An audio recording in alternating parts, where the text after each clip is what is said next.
2주차 항암을 한 지 정확히 14일째 되는 날. 컨디션이 어느 정도 회복되었고 용감히 등산에 도전했다. 등산이라고 하기엔 아주 부끄러운 둘레길 정도의 수준이었지만 내가 이렇게 걸을 수 있다니, 오르막길을 오를 수 있다니 하는 감탄사를 끊임없이 육성으로 내뱉으며 감사 기도를 함께 올렸다. 허리에는 복대를 차고 한 손에는 스틱을 쥐고 의지해야 했지만 컨디션이 좋았던 덕분에 이틀 동안 아주 성공적인 산행을 즐겼다. 항암 2주차가 지나가고 3주차에 접어드니 드디어 탈모가 시작되었다. 두피가 빨갛게 되면서 빡빡한 통증으로 아파오더니 어김없이 머리카락이 빠졌다. 머리를 감을 때도, 물기를 닦을 때도, 머리를 말릴 때도 끝도 없이 떨어지는 머리카락. 그래도 아직 시작에 불과해서 영상에 찍힌 정도의 탈모 수준은 아주 약과라고 보면 된다. 그닥 길지 않은 머리였지만 그래도 잘라야겠다는 생각이 들었다. 그래야 좀 덜 엉키고 덜 빠지지 않을까 하는 생각에.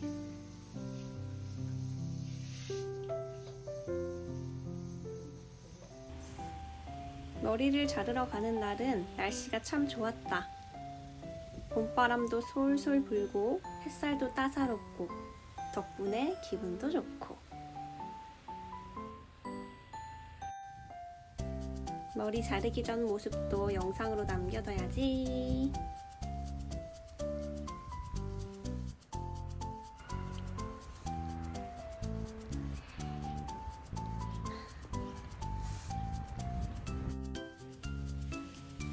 미용실 도착. 변신 직전.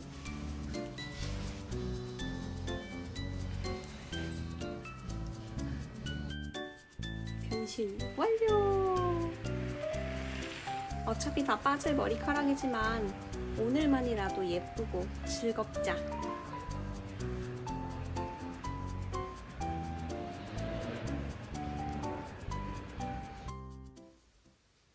그리고 시작된 어버이날 이벤트 준비. 고심 끝에 주문한 용품들인데 재료들이 생각보다 너무 허접해서 당혹스러웠다. 5월 8일 어버이날 아침부터 병원 진료가 잡혀 있어서 하루 전날인 5월 7일에 이벤트를 할 생각으로 준비했다. 일명 용돈 케이크. 하얀 스티로폼이 케이크가 될 거고 그 옆 표면이 현금으로 둘러지며 꾸며질 것이다. 바로 이렇게. 벌써부터 빛이 나는 5만원권. 최고!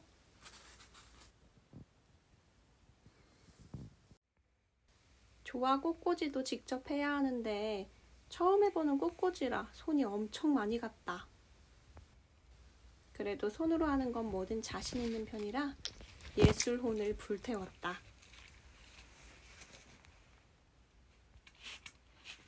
짠! 짠! 그런데 이대로도 뭔가 허전한 것 같아서 케이크 토퍼까지 꽂아봤다.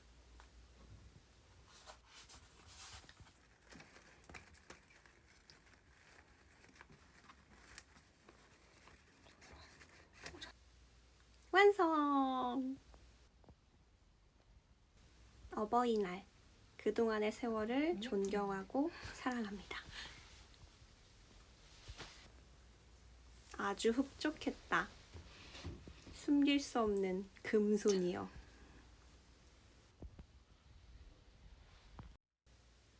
용돈도 용돈이지만 사실 이번에 가장 정성을 들인 것은 편지다.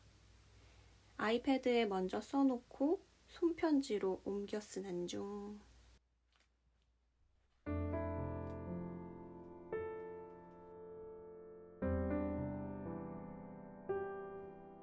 사랑하는 엄마 아빠, 큰딸 수정이에요. 매 어버이날을 챙기긴 했었지만 이번 어버이날은 조금 더 특별하게 챙기고 싶은 마음에 한 달 전부터 고민을 많이 했어요. 꽃 사는 돈도 아까워하시고 케이크는 더욱이 드시지도 않으시고 선물도 마다하시니 역시 효도의 완성은 현금이다 싶었지요. 하지만 그냥 용돈만 툭 드리는 것 말고 기억에 남을 만한 이벤트가 없을까 찾아보다가 용돈 케이크를 만들게 되었어요. 먹는 케이크 아니니 아까워하실 일 없을 것 같고 현금이 잔뜩 붙어 있으니 아주 마음에 드실 만한 이벤트가 되지 않을까 싶어서 용돈 케이크를 만드는 내내 제 마음이 얼마나 들떴는지 몰라요. 들떴던 제 마음만큼이나 엄마 아빠에게 기억에 남을 기쁜 이벤트가 되었으면 좋겠어요. 지난 몇 주는 끝을 모르겠는 캄캄한 어둠 속에 갇혀버린 것 같은 고통의 시간이었어요. 세상 처음 느껴보는 신경통은 정신이 나갈 것처럼 통제 불가능이었고 허리 방사선 치료 부작용으로 이틀 동안 물조차 제대로 마시지 못하고 밀려오는 울렁거림에 허리를 부여잡고 비명을 지르며 헛구역질만 할 땐 어떻게 나한테 이런 끔찍한 고통이 있을 수 있나. 모든 것이 원망스러웠어요.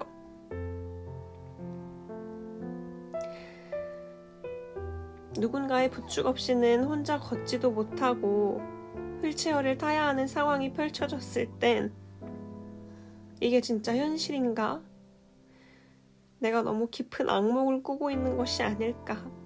두려운 마음이 가득했고 고통이 조금 잦아들고 짧은 평화가 찾아왔을 땐 나의 고통 때문에 함께 고통받고 있는 엄마, 아빠, 수민이 생각에 눈물이 멈추질 않았어요. 너무너무 미안하고 진심으로 고마웠어요.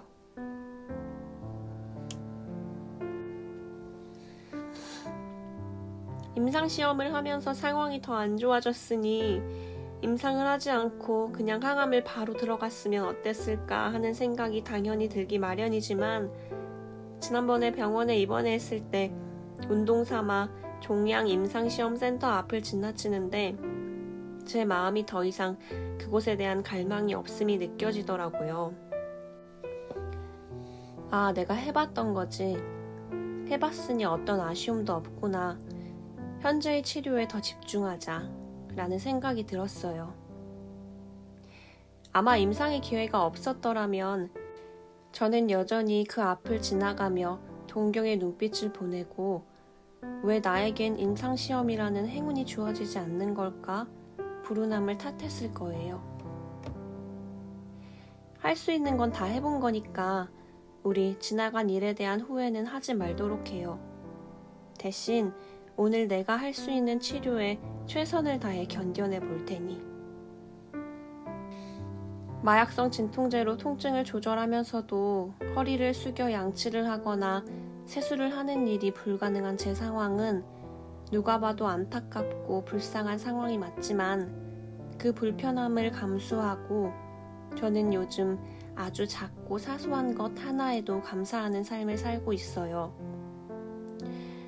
통증으로 밤을 지새우지 않고 편안한 잠에 들 수 있다는 감사.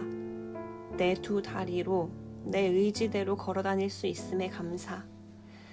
먹고 싶은 음식을 마음껏 먹고 잘 소화시키고 있다는 감사. 화장실에서 속 시원히 볼일을 볼 수 있음에 감사. 너무나 당연하다고 생각했던 것들이 결코 당연한 것이 아니었더라고요. 특히나 엄마 아빠의 헌신적인 사랑이요.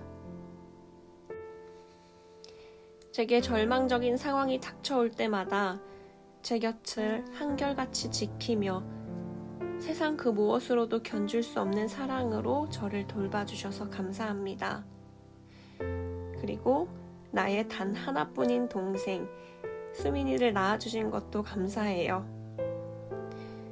세상에 이토록이나 언니를 위하고 생각하는 착한 동생이 또 있을까 하는 생각을 참 많이 해요. 미안하다는 말, 고맙다는 말, 사랑한다는 말을 전할 수 있는 이 시간이 얼마나 귀하고 소중한 시간인지 이 말들을 전할 수 있을 때 깨달았다는 것이 정말 다행이에요. 엄마, 아빠, 미안하고 고맙고 사랑합니다. 2023년 5월 6일 토요일 어버이날을 이틀 앞두고 수정 올림.